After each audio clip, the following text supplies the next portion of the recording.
जानकी जीवन स्मरण जय जय राम पार्वती पते हर हर महादेव पुंडलीक वरदा हरि विठ्ठल श्री अनंत कोटी ब्रह्मांड नायक राजाधिराज सच्चिदानंद सद्गुरु श्री ब्रह्मचैतन्य महाराज की जय. श्रीमद दासबोध बघत असताना श्री महाराजांच्या सेवेमध्ये आपण त्यातली शिष्य लक्षणं बघत आहे. दशक 5 समास 3. आजपर्यंत आता 9 भाग झाले. या भागांमध्ये आपण या शिष्य लक्षणांमधल्या 25 ओव्या पाहिल्या. या सर्व ओव्यांमध्ये मुख्यतः जर भर समर्थांनी दिलेला असेल तर तो आचरणावरती दिलेला आहे. मग ते आचरण शुद्ध कसं असावं, त्या आचरणामध्ये सावधानता कशी असावी, निर्मत्सरी भाव कसा असावा, उदारता कशी असावी, दक्षता कशी असावी, असे अनेक गुण त्यांनी सांगितले. असं पहा, जसं आपण प्रपंचामध्ये व्यवहारामध्ये आपल्या इंद्रियांच्या मार्फत जी स्थूल आहेत त्यांच्या मार्फत स्थूल असलेल्या गोष्टींचा अनुभव घेतो.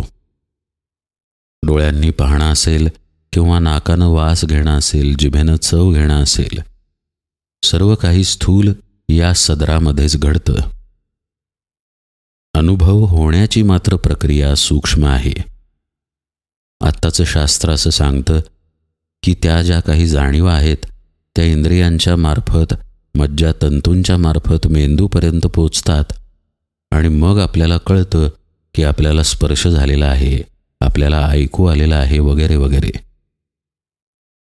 मेंदूमध्ये तरी कोणत्या शक्तीनं कळतं, इथंपर्यंत अजून आजचं विज्ञान गेलेलं नाही. पण याचं उत्तर अध्यात्मशास्त्रामध्ये आहे. आपल्याला ज्ञान खरं म्हणजे आपल्या आत्म्यामुळंच होतं, कारण आपला आत्माच मुळात ज्ञानस्वरूप आहे. समर्थ जे म्हणतात, ऐक ज्ञानाचे लक्षण, ज्ञान म्हणजे आत्मज्ञान, पाहणे आपणासी आपण, या नाव ज्ञान. असं ते म्हणतात. याची कारणे पुष्कळ आहेत. तो विषयसुद्धा खूप विस्तृत आहे. ही ओवी पुढे दासबोधामध्ये येणारच आहे, त्यावेळी आपण सखोलतेनं या ओवीकडं पाहूया. पण समर्थ जेव्हा म्हणतात की आपण आपल्याला पाहणं हे ज्ञान आहे, तेव्हा ते अर्थातच आत्म्याकडे निर्देश करतात. हा जो आपला आत्मा आहे, हे जे आपलं स्वरूप आहे, ते मूर्तिमंत ज्ञानच आहे. आत्माच ज्ञानस्वरूप असल्यामुळं त्याच्या अधिष्ठानावरती आपल्याला ज्ञान होतं. केनोपनिषद सांगतं की ज्या कुठल्या गोष्टीमुळं तुम्हाला ऐकू येतं त्याला कान ऐकू शकत नाहीत. ज्या कुठल्या गोष्टीमुळं तुम्हाला डोळ्याला दृश्य दिसतं त्याला हा डोळा पाहू शकत नाही. ज्या कुठल्या गोष्टीमुळं नाक वास घेऊ शकतं त्याचा वास नाकाला येत नाही. ज्या गोष्टीमुळं आपलं मन विचार करू शकतं त्या गोष्टीचा मन विचार करू शकत नाही. म्हणजेच ही अधिष्ठाती शक्ती आहे, ही आत्मशक्ती आहे, हे आत्मचैतन्य आहे, ज्यामुळे आपल्याला अनुभवाला येतो. गुलाबजाम जिभेवरती ठेवला, चव कळते, ती आत्मशक्ती आहे म्हणून. दृश्य डोळ्याला दिसतं, ते दिसू शकतं कारण आत्मशक्ती आहे म्हणून. नाहीतर डोळा फक्त एक मांसाचा गोळा आहे. मृत व्यक्तीच्या डोळ्याला काहीही दिसत नाही, ना तिच्या जिभेला काही चव कळते. ती शक्ती पाठीशी आहे म्हणून आपल्याला वस्तूंचं, दृश्याचं, स्थूलाचं ज्ञान होऊ शकतं. पण कसं आहे, स्थूल म्हणा, दृश्य म्हणा, हे नाशिवंत आहे. जशी आपली इंद्रियेसुद्धा नाशिवंत आहेत. कधी ना कधीतरी ती क्षीण होतात किंवा देह पडतो. तसंच समोरचं दृश्यसुद्धा केव्हा ना केव्हा तरी बदलतं किंवा नाश पावतं. ज्या शक्तीमुळे ते अनुभवाला येतं ती शक्ती मात्र शाश्वत आहे. म्हणून हा जो बाहेरचा अनुभव आहे तो शाश्वत नसून अशाश्वत आहे, तर आत्म्याचा अनुभव हा शाश्वत आहे. आता परमार्थात अपेक्षित काय आहे, तर या आत्म्याला जाणणं हे अपेक्षित आहे. ते तसं सहजासहजी जाणता येत नाही. म्हणून सद्गुरूंची आवश्यकता आहे, सद्गुरुपदिष्ट साधनेची आवश्यकता आहे. याचा अर्थ असा की आत्म्याला जाणण्यासाठी साधना आहे, पण साधनेमुळे आत्मा जाणला गेला तर आत्मा स्थूल झाला नाही का? कारण साधना घडते ती स्थूल देहाच्या मार्फत घडते. आपण नामस्मरण करू अथवा ध्यान करू, तीर्थयात्रा करू अथवा पारायण पूजा करू, काहीही केले जे साधना या अंतर्गत येते तरी ते देहामार्फतच केले जाते. तर त्यानं आत्मा जाणला जाईल म्हणजे आत्म्याला स्थूल केल्यासारखं झालं. तर साधनेमुळे आत्मा जाणला जात नसून साधनेमुळे साधक आत्म्याचा अनुभव साठवण्यासाठी पात्र होतो. असं पहा, एखादी पवित्र गोष्ट जर बरणीमध्ये ठेवायची असेल, आपल्याला सद्गुरूंनी दिलेला प्रसाद किंवा एखादा रुद्राक्ष असेल, एखादी शंकराची पिंड असेल जी आपल्याला काचेच्या बरणीत ठेवून प्रवास करायचा आहे, तर आपण काय करतो? एखादी अस्वच्छ बरणी घेतो का? किंवा ज्या बरणीला पूर्वी ठेवलेल्या वस्तूचा वास आहे अशी बरणी घेतो का? आपण ती बरणी स्वच्छ करतो किंवा नवीन कोरी करकरीत घेतो, तीही पुन्हा पुन्हा स्वच्छ करतो आणि मग त्या बरणीमध्ये ती पवित्र वस्तू ठेवतो. हे जे आपण व्यवहारात करतो तसंच परमार्थात करायचं आहे. आपला हा देह, आपलं मन, चित्त, बुद्धी हे सगळं अगदी शुद्ध झालं पाहिजे, तर त्यामध्ये आत्म्याचा अनुभव प्रतिबिंबित होतो. नीट लक्ष देऊन ऐका बरं का. शुद्ध झालेलं मन आत्म्याला पाहू शकतं असं मुळीच नाही. शुद्ध झालेला देह आत्म्याला अनुभवू शकतो असं मुळीच नाही. भांडं शुद्ध झाल्यामुळं आत असलेलाच आत्मा स्पष्टपणे आपल्या प्रत्ययाला येतो. अगदी जसं पाण्याचा तळ तिथेच असावा, पण गढूळतेमुळं तो न दिसावा.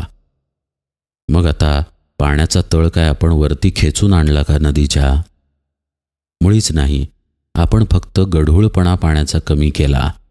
तळ तिथे होताच, तो वर आणावा लागत नाही. तसं आत्मानुभूतीचं आहे. तो घ्यायला गेल्यानंतर मिळेल असा तो अनुभव नाही. आपलं पाणी स्वच्छ करणं एवढीच गोष्ट शिष्याला करायची असते. आत्मा तिथे आहेच आहे, अनादिकालापासून आहे आणि अनादिकाल राहणार आहे. तो कुठेही जाणार नाही. येतो जातो तो आपला देह, आत्मा नाही. जीव चैतन्य जे या अज्ञानानं ग्रासलेला आहे की मी जीव आहे, आत्म्यापासून वेगळा आहे, ज्याला स्वतःच्या वेगळेपणाची म्हणजेच अहंकाराची, मीपणाची जाणीव आहे, ते जन्म घेतं आणि मरतं. ते देहातून निघून जातं आणि वासनेनुसार पुन्हा जन्म घेतं. पण आत्मस्वरूप कुठेही हलत नाही, जात नाही. ते निश्चल आहे.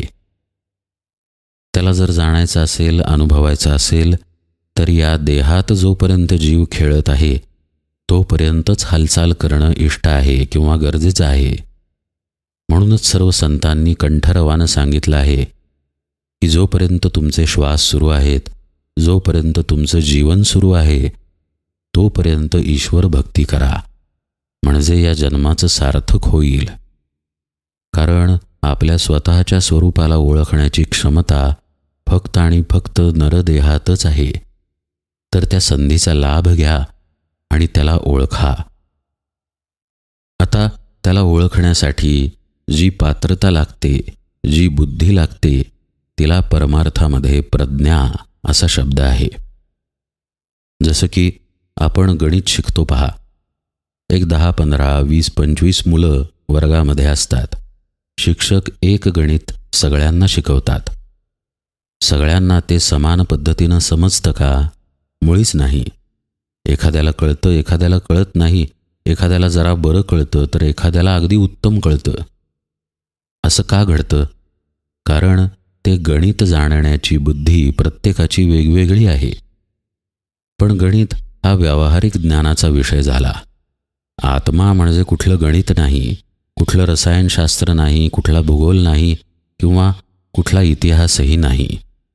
जो आपल्या या स्थूल बुद्धीला कळेल. गणिताला जी जाणते, आयुष्यामध्ये घडणाऱ्या गोष्टींबाबत जी निर्णय घेते, जी विचार करून ठाम निर्णय घेऊन कृती करायला भाग पाडते, ही सर्व बुद्धी स्थूल स्वरूपाची आहे. ही प्रत्येकाची वेगवेगळी असते. एखादा व्यक्ती हुशार असतो, एखादा अतिहुशार किंवा एखादा मठ्ठ असतो, ढ असतो. पण प्रज्ञा मात्र सर्व जीवांमध्ये समान आहे बरं का. प्रज्ञा भगवंताचा अनुभव घेऊ शकेल अशी बुद्धी आहे. म्हणजे अगदी थोडक्यात आणि सोप्या भाषेत सांगायचं झाल्यास, जी आपल्याजवळ असलेली स्थूल बुद्धी आहे, त्यातील जडत्व जेव्हा निघून जातं, म्हणजेच ती जेव्हा शुद्ध होते, जेव्हा केवळ देहबुद्धी सापेक्ष मी न वर्तन करण्याऐवजी ती व्यापक होते, तेव्हा ती प्रज्ञा बनते. हा विषय आपण अशासाठी पाहतोय कारण 26व्या ओवीत समर्थ म्हणतायत, शिष्य पाहिजे प्रज्ञावंत, शिष्य पाहिजे प्रेमळ भक्त, शिष्य पाहिजे नीतिवंत मर्यादेचा. समर्थ म्हणतायत शिष्य प्रज्ञावंत पाहिजे. अर्थातच ते स्थूल बुद्धीला निर्देश करत नाहीत. असं असतं तर कित्येक अडाणी लोक संत झाले नसते, परमात्म्याला ओळखू शकले नसते. भाऊसाहेब महाराज उमदीकर म्हणून एक मोठे संत कर्नाटकात होऊन गेले. त्यांचे बरेच सत्शिष्य आहेत. त्यापैकी 2 प्रसिद्ध आहेत. एक गुरुदेव रानडे आणि दुसरे अंबुराव महाराज. गुरुदेव रानडे अत्यंत उच्च विद्याविभूषित होते, अचाट बुद्धिमत्तेचे होते आणि अंबुराव महाराज पूर्णपणे निरक्षर होते. पण अध्यात्मामध्ये अधिकार अंबुरावाचा कितीतरी मोठा आहे असं गुरुदेव रानडे नम्रतेने म्हणत. गुरुपदिष्ट मार्गाने साधना करून अंबुराव महाराज साक्षात्कारी सिद्धपुरुष झाले. ते भाऊसाहेब महाराजांनी देह ठेवल्यानंतर अनुग्रहसुद्धा द्यायचे. भाऊसाहेब महाराजांनी त्यांना अधिकार दिलेला होता की तू अनुग्रह दे. आता हे अंबुराव महाराज खरं म्हणजे अशिक्षित, त्यामुळे स्थूल बुद्धीच्या दृष्टीनं विचार करायला गेल्यास ते तर अगदी अपात्र ठरले असते. पण ती स्थूल बुद्धी म्हणजे प्रज्ञा नव्हे. त्यांची प्रज्ञा अर्थातच प्रखर होती, म्हणूनच ते अंबुराव महाराज होऊ शकले. बरं, तीच गोष्ट गुरुदेव रानडे यांच्या बाबतीत. साधनेमुळे त्यांचीही प्रज्ञा प्रगट होऊन त्यांनीही भगवंताला जाणले, तेही आत्मसाक्षात्कारी झाले. म्हणजे याचा अर्थ काय? ही जी प्रज्ञा आहे याचा आपल्या स्थूल बुद्धीशी काहीही संबंध नाही. त्या स्थूल बुद्धीसापेक्ष वेगवेगळी व्यक्ती वेगवेगळं वर्तन करेल, वेगवेगळ्या स्वरूपाचा व्यवहार करेल.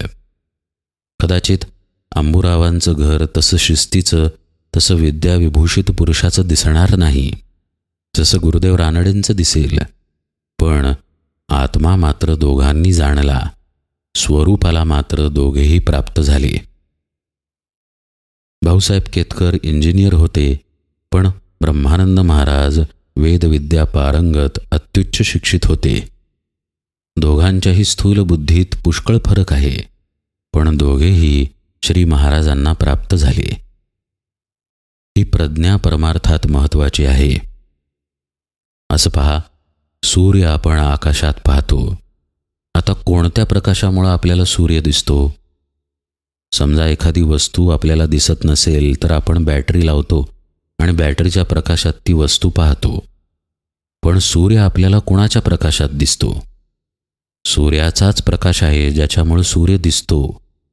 तसं आत्म्याचाच प्रकाश असलेली प्रज्ञा आहे, ज्या प्रज्ञेमध्ये आपल्याला आत्मा दिसतो. अर्थातच तो वेगळेपणानं दिसत नाही. आत्माकार झाल्यानंतर आत्म्याचा अनुभव येतो आणि हे प्रज्ञेच्या अधिष्ठानावरती घडतं. म्हणून शिष्य प्रज्ञावंत पाहिजे असं समर्थ म्हणतायत. हा अर्थ तसा पाहायला गेल्यास खूप खोल आहे. प्रज्ञावंत पाहिजे याचा अर्थ शिष्य उच्च शिक्षित पाहिजे, चांगला शिक्षण घेतलेला पाहिजे असा मुळीच नाही. ही प्रज्ञा आत्मस्वरूपाला निर्देश करणारी आहे. कोणी म्हणेल की प्रज्ञावंत जर शिष्य झाला तर शिष्य तो कुठे राहिला, तो संतच झाला की. पण समर्थ आपल्याला शिष्य लक्षणं साधनेच्या दृष्टीनं सांगतायत. याचा अर्थ असा की प्रज्ञा प्राप्त व्हावी याचा प्रयत्न करणारा शिष्य पाहिजे. आपण प्रज्ञावंत होऊ अशी साधना करणारा शिष्य पाहिजे. म्हणजे नीट लक्ष देऊन पाहिलं तर समर्थ शिष्य लक्षणांमध्ये शिष्याची ध्येये पण सांगतात. जसं की पूर्वीच्या ओव्या, निर्मत्सरी असणं, परोपकारी असणं किंवा परमशुद्ध सावध असणं. एक लक्षात घ्या, ही केवळ लक्षण नसून हे प्रत्येक ध्येय आहे. अशा पद्धतीनं परमशुद्ध व्हायचं आहे, अशा पद्धतीनं सावधानता ठेवायची आहे, अशा पद्धतीनं नेमस्त राहायचं आहे, निष्ठावंत राहायचं आहे, आचारशील व्हायचं आहे, उदार व्हायचं आहे, धीर धरायचा आहे, तत्पर व्हायचं आहे. प्रत्येक शब्दाच्या मागं असं घडायचं आहे, असं स्वतःला घडवायचं आहे, हे जर जोडलं तर या लक्षणांचा अर्थ अधिक स्पष्टतेनं समजू शकेल. तसंच प्रज्ञावंत हे लक्षण आहे.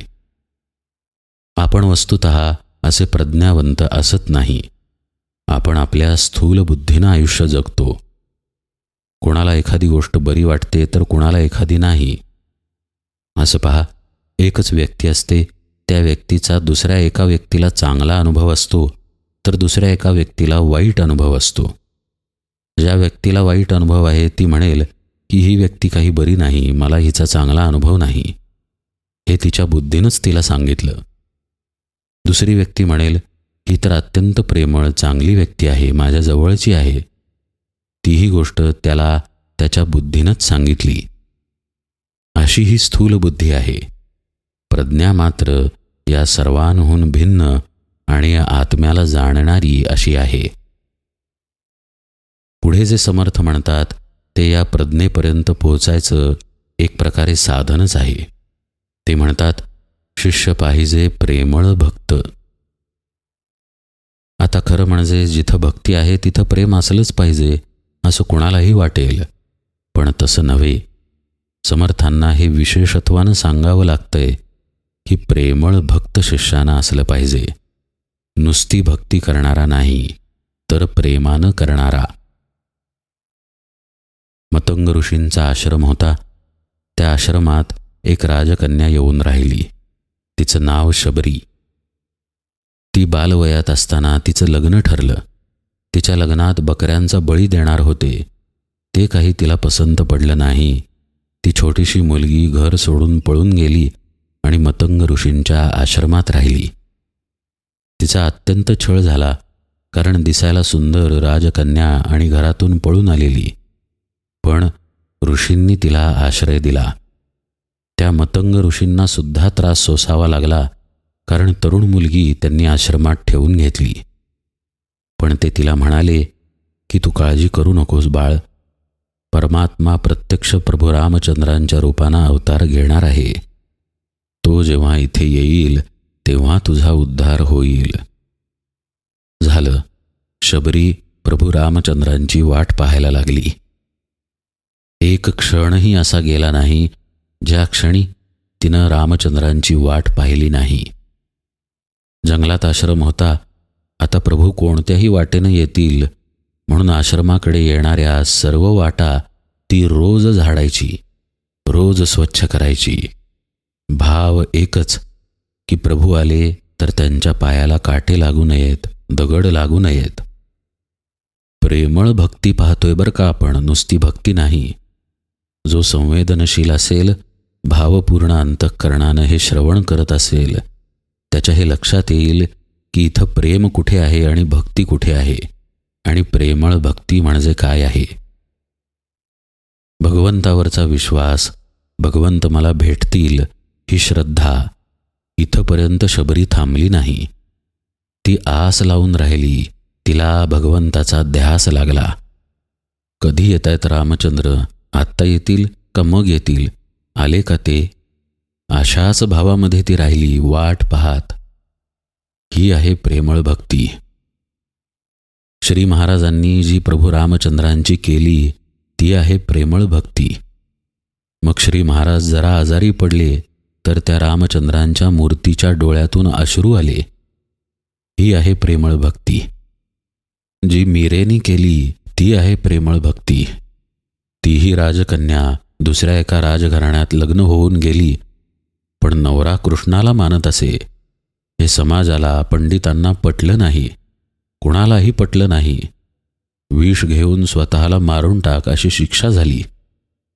विष तिनं हसत हसत पिलं, ते केवळ श्रीकृष्णाच्या स्मरणामध्ये. ही आहे प्रेमळ भक्ती. प्रल्हाद राक्षसाच्या पोटी जन्माला आला खरा, पण अंतःकरणात नामाचं प्रेम होतं. शिकायला घातलं तेव्हा बाराखडी शिकवताना न अक्षर समोर आल्यानंतर प्रल्हाद रडायला लागला. गुरुजींनाही काही कळेना, तेही घाबरले, कारण हा राजपुत्र आणि तोही हिरण्यकश्यपूचा. गुरूंनी विचारलं, अरे न अक्षर आल्यानंतर तू का रडायला लागलास? प्रल्हाद म्हणाला, न अक्षराला पाहिल्यानंतर मला नारायण आठवला. ही आहे प्रेमळ भक्ती. माझं सर्वस्व तो आहे, मी म्हणून वेगळा कुणी नाही, मी त्याचा आहे, तो माझा आहे, असा पूर्णत्वानं प्रेमपूर्ण असलेला भाव म्हणजे प्रेमळ भक्ती आहे. जणू प्रत्येक श्वासामध्ये आपला भगवंत, आपले सद्गुरू आहेत. ही आहे प्रेमळ भक्ती. भाऊसाहेब महाराजांनी देह ठेवल्यानंतर पुढच्या 3 वर्षांपर्यंत जवळजवळ गुरुदेव रानडेंच्या उशा त्यांच्या अश्रूंनी भिजलेल्या असायच्या. कारण एकच, सद्गुरूंची आठवण. ही आहे प्रेमळ भक्ती. समर्थ ही भक्ती लक्षणांमध्ये घालतायत आणि तेही शिष्याच्या. त्यांची ही अपेक्षा आहे की असं प्रेमळ भक्त तुम्ही व्हा, तर तुम्ही उत्तम शिष्य व्हाल. किंबहुना जो उत्तम शिष्य असतो तो असा प्रेमळ भक्त असतो. आता सांगा, अशा भक्तीच्या ठिकाणी अभिमान, अहंकार, द्वेष, मत्सर असे दुर्गुण असतील का? अशा ठिकाणी कोणता तरी अहंकाराचा दर्प असेल का? तिथे असेल तर फक्त आनंद आणि प्रकाश असेल तर तो केवळ आत्म्याचा, ज्ञानाचा. साहजिकच आहे की अशा प्रेमळ भक्ताजवळ प्रज्ञावंत हा गुण आपोआपच येतो. त्याच्याजवळ प्रज्ञा येतेच, ज्यामुळे तो त्याच्या आत्मस्वरूपाला प्राप्त होतो. एवढं सांगून समर्थ थांबत नाहीत. समर्थ पुढे 2 महत्त्वाची लक्षणं सांगतात. एक म्हणजे त्यानं नीतिवंत असावं आणि मर्यादेचा असावं. या दोन्ही गोष्टी आचरणासंबंधीच्याच आहेत. नीती म्हणजे काय? आपल्याला धर्मानं घालून दिलेले काही नियम. आता इथं धर्म म्हणजे शिस्त या अर्थानं घ्यायचं बरं का. बाहेरचे हे धर्म नव्हेत. जसं की खरं बोलावं, चोरी करू नये, दुसऱ्याची हानी करू नये, हे सर्वच धर्मात शिकवलं जातं. हे नीतीचे नियमसुद्धा आहेत. त्या नियमांमध्ये वागणारा शिष्य पाहिजे असं समर्थ म्हणतायत. याचा अर्थ असा की आचरण शुद्ध पाहिजे. कोणत्याही प्रकारे यम नियम त्यानं भंग करता कामा नये. मनाच्या मर्यादा पाळल्या जातात ते यम आणि शरीराच्या पाळल्या जातात ते नियम. या दोन्हीमध्ये त्यानं तत्पर असावं. खोटं बोलायची कृती तर करूच नये, पण खोटं बोलण्याचा विचारही करू नये.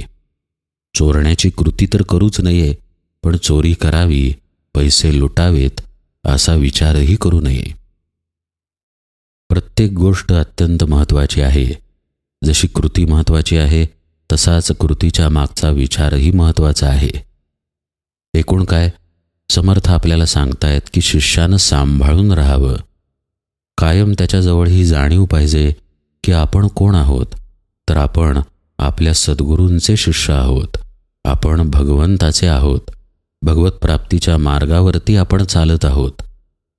श्री महाराज तर इथंपर्यंत सांगतात की शिष्याचं वर्तन कसं असावं, तर कोणत्याही क्षणी सद्गुरू समोर आले तरी लाज वाटली नाही पाहिजे, अशा पद्धतीचं वर्तन असावं.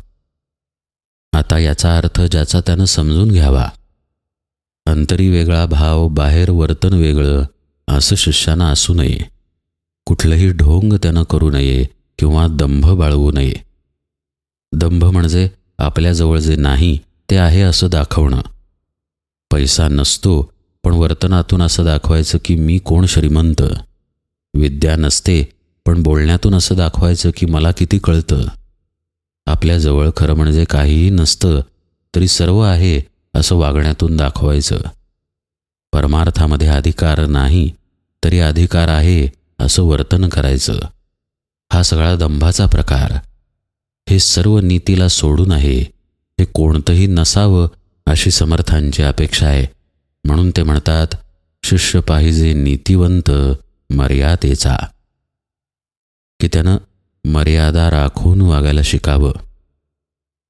असं पहा, आपण रस्त्यानं जात असताना एक गोष्ट पाहिली का?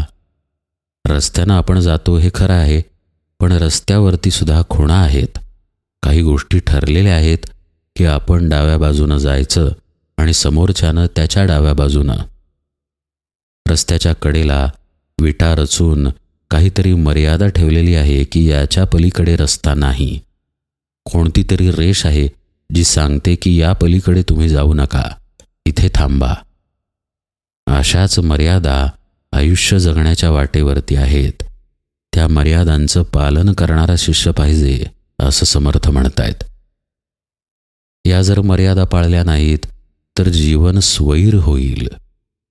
पूर्वीच्या काळच्या राजांना पहा, 20, 25, 30, 50 वगैरे राण्या असायच्या. हे झालं मर्यादेला सोडून वागणं. म्हणून रामचंद्रांनी त्यांच्या आचरणातून आदर्श ठेवला की एक पत्नीव्रत रहा, एकीशी एकनिष्ठ रहा. ती एकनिष्ठताच जीवनामध्ये सगळीकडे उतरते. मग गुरुसुद्धा एकनिष्ठतेनं केला जातो. हा पटला नाही तर तो, तो पटला नाही तर तो, असं फिरत राहणं म्हणजे परमार्थ नव्हे. प्रत्येक गोष्ट मर्यादेत असणं हे मनुष्यत्वाचं, शिष्यत्वाचं एक प्रमुख लक्षण आहे. ही मर्यादा अगदी लग्न किंवा बायको इथपर्यंतच नाही, अगदी बारक्यासारख्या गोष्टींमध्ये आहे. भूक लागली आहे ना, तर किती खावं याला पण मर्यादा आहे. आधाशीपणा हा शब्दच अस्तित्वात नसता जर त्या पद्धतीचं वर्तन लोकांनी केलं नसतं तर. तसं वर्तन लोक करतात ते आहे मर्यादेला सोडून वागणं. कोणत्याही गोष्टीबद्दल बोलताना सुद्धा मर्यादेला धरून बोलावं, मर्यादा सोडून नाही. प्रत्येक गोष्ट, मग ते आपलं खाणं असो, वस्त्र परिधान करणं असो, आयुष्य जगणं असो, सगळीकडे मर्यादा आहेत आणि त्या मर्यादांमध्ये शिष्यानं राहावं अशी समर्थांची अपेक्षा आहे. आपला अहंकार हे एखादं वांड कार्टा असावं तशा पद्धतीचं आहे. त्याला जर नीतीमध्ये, नियमांमध्ये, मर्यादेमध्ये ठेवलं नाही तर तो स्वैराचार करतो, भरकटत जातो आणि त्या पायात व्यक्तीचा नाश होतो.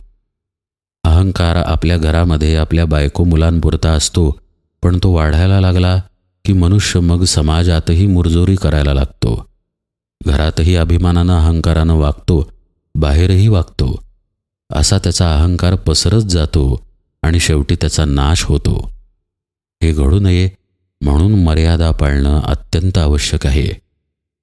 ही एक प्रकारची शिस्त आहे जी साधकाच्या जीवनात त्याला उपयोगी पडते.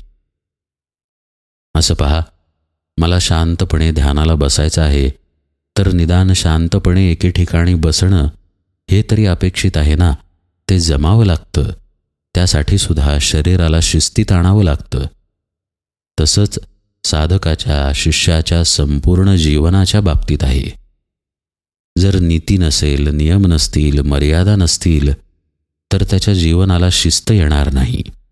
आणि जर शिस्त नसेल तर गुरुपदिष्ट साधना राखताही येणार नाही आणि त्या साधनेमध्ये पवित्रताही राहणार नाही.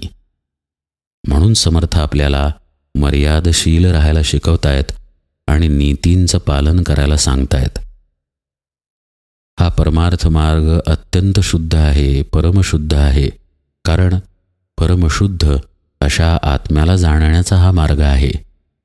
तर त्यासाठी आपण पात्र व्हावं. जसं आपण वारीला जाताना पहा, स्वच्छ कपडे घालतो, पांढरी स्वच्छ टोपी घालतो, एक बुक्का लावतो आणि मग विठ्ठल विठ्ठल करत वारीला जातो. तसं परमार्थ मार्गावरती स्वच्छ व्हावं, निर्मळ व्हावं, शुद्ध व्हावं, नीतीमध्ये राहावं, मर्यादेमध्ये राहावं आणि भक्तिभावानं जात राहावं. यथावकाश पांडुरंग आपल्याला भेटतोच भेटतो. शिष्य पाहिजे प्रज्ञावंत, शिष्य पाहिजे प्रेमळ भक्त, शिष्य पाहिजे नीतिवंत, मर्यादेचा. पुढील लक्षणं आता आपण यथावकाश पाहूया.